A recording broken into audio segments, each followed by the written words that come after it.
Assalamualaikum warahmatullahi wabarakatuh. Salam sejahtera bagi kita semua. Om Swastiastu, Namo Buddhaya, salam kebajikan. Sebelumnya, perkenalkan, nama saya Madadina Adila Pamuji, NPM 06 2023 107725. Baiklah, kali ini saya akan menjelaskan tentang tugas praktikum dari pertemuan keempat yang materinya adalah manajemen proses dan penjadwalan dan juga backup. Baiklah, kita langsung saja kepada soal pertama, yaitu apa pengertian proses pada Linux. Proses adalah program yang sedang dieksekusi.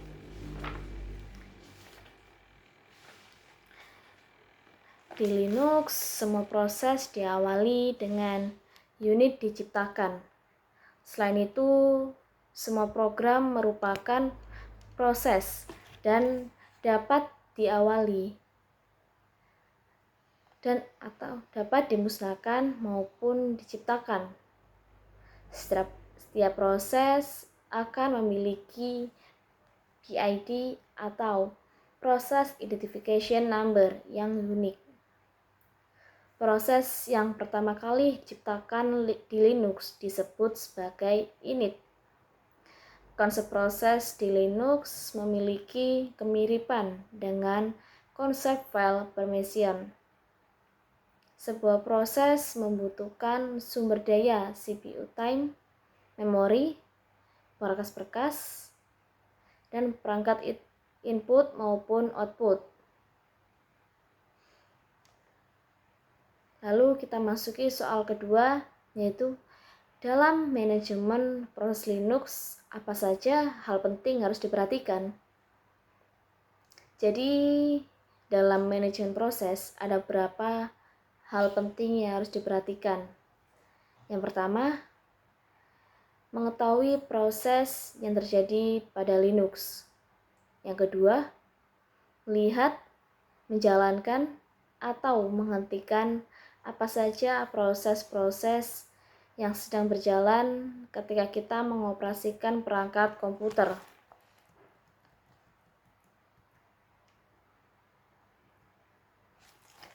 Soal ketiga, sebutkan dan jelaskan tipe-tipe proses pada Linux.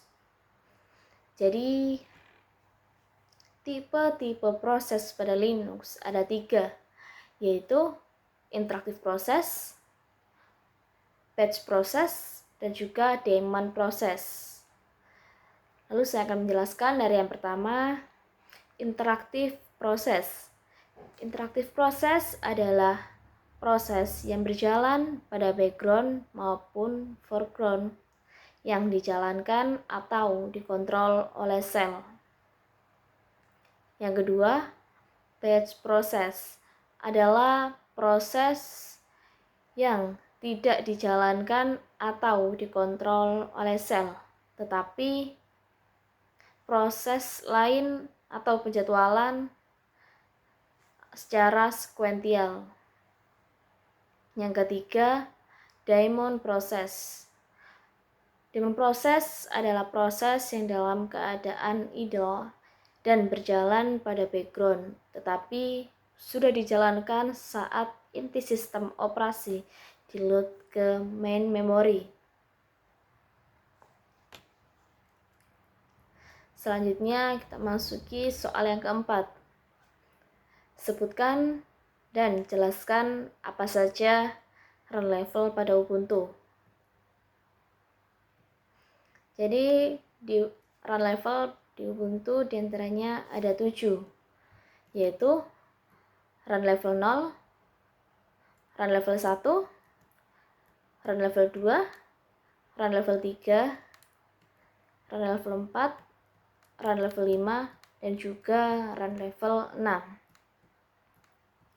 Kali ini saya akan menjelaskan masing-masing dari run level tersebut.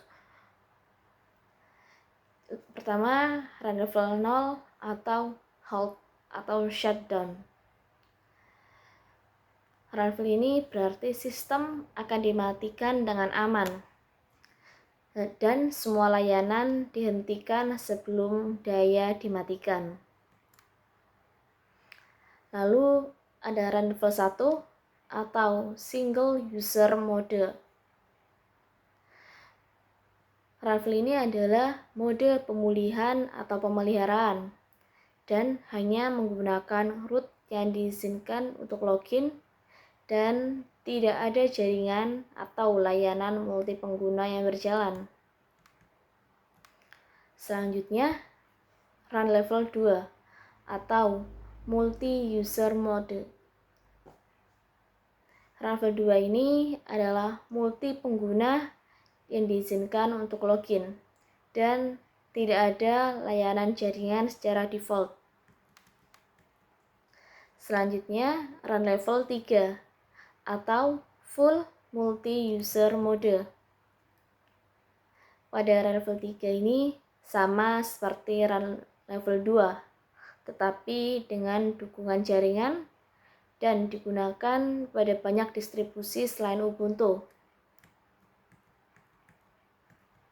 Selanjutnya, run level 4 atau undefined, yang berarti pada run level 4 ini tidak digunakan secara default dan biasanya tersedia untuk penggunaan khusus. Selanjutnya, run level 5 atau multi-user mode dengan GUI, yang berarti pada run level ini sistem multi pengguna dengan antarmuka grafis atau GUI. Dan pada Ubuntu ini sama dengan run level 2 karena GUI diaktifkan secara default. Yang terakhir, run level 6 atau reboot, yang berarti sistem akan di-restart secara aman. Baik, selanjutnya soal kelima. Sebutkan dan jelaskan apa saja algoritma penjadwalan pada manajemen proses di Linux. Jadi, algoritma penjadwalan dan pada manajemen proses di Linux ada 6. Yang pertama, first come first served. Yang kedua, shortest job first. Yang ketiga, round robin. Yang keempat, priority. Yang kelima, multi-level queue. Dan yang keenam, multi-level feedback queue. Dan saya akan menjelaskan masing-masing dari algoritma penjadwalan pada manajemen proses di Linux. Yang pertama, first come first served atau disingkat dengan FCFS. Algoritma ini menjalankan proses berdasarkan urutan kedatangan. Proses pertama yang masuk ke antrian akan mendapatkan CPU terlebih dahulu. Lalu yang kedua ada shortest job first atau biasa disingkat SJF. Proses dengan waktu eksekusi terpendek yang dijalankan terlebih dahulu. Proses yang membutuhkan CPU paling singkat diproses lebih dulu. Jadi di sini proses yang membutuhkan waktu CPU paling singkat akan diproses terlebih dahulu. Yang ketiga, round robin, yang dimana setiap proses mendapatkan waktu CPU dalam waktu time quantum yang sama dan proses berjalan secara siklir atau melingkar. Yang keempat, priority adalah proses dengan prioritas lebih tinggi akan dijalankan terlebih dahulu. Proses yang memiliki prioritas lebih tinggi selalu mendapatkan CPU dibandingkan dengan yang memiliki prioritas lebih rendah. Yang kelima, Multi-level queue adalah proses dibagi ke dalam beberapa antrian berdasarkan karakteristiknya. Misalnya, antrian interaktif dan antrian batch. Jadi, masing-masing antrian memiliki algoritma penjadwalannya sendiri-sendiri. Yang terakhir, atau yang keenam, ada multi-level feedback queue, di mana kombinasi dari multi-level queue dan algoritma penjadwalan feedback. Proses berpindah antar antrian berdasarkan kinerja dan kebutuhan. Soal selanjutnya, yang keenam adalah apa pengertian dari backup? Backup adalah memindahkan dan menyalin kumpulan informasi data yang tersimpan di dalam harddisk komputer yang biasanya dilakukan dari satu lokasi atau perangkat ke lokasi atau perangkat lain. Selanjutnya, soal yang ketujuh, apa fungsi dari cron tab pada Ubuntu? Cron tab atau cron table pada Ubuntu adalah alat yang digunakan untuk menjadwalkan dan menjalankan tugas otomatis pada sistem Linux. Cron tab memungkinkan pengguna untuk mengatur perintah atau skrip tertentu agar dieksekusi secara berkala berdasarkan waktu yang ditentukan.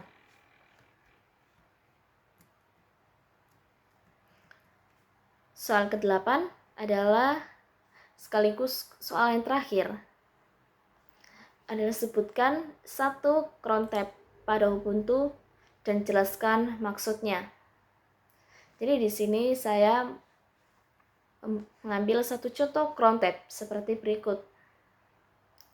Jadi penjelasannya adalah 0, yang pertama ada 0, ada berarti menit ke 0. Selanjutnya ada 3, artinya jam ke-3 pagi. Lalu ada bintang, di situ berarti setiap hari. Lalu yang terakhir ada 1 yang berarti cron tersebut akan berjalan di hari Senin. Lalu ada perintah atau skrip yang dijalankan. Saya mengambil contoh di sini menjalankan file backup.sh. Jadi file backup.sh tersebut akan dijalankan setiap hari di hari Senin pada pukul 3 pagi. Baik, kurang lebih itu saja dari pertemuan 4 yang saya dapatkan. Selebihnya mohon maaf. Terima kasih. Wassalamualaikum warahmatullahi wabarakatuh.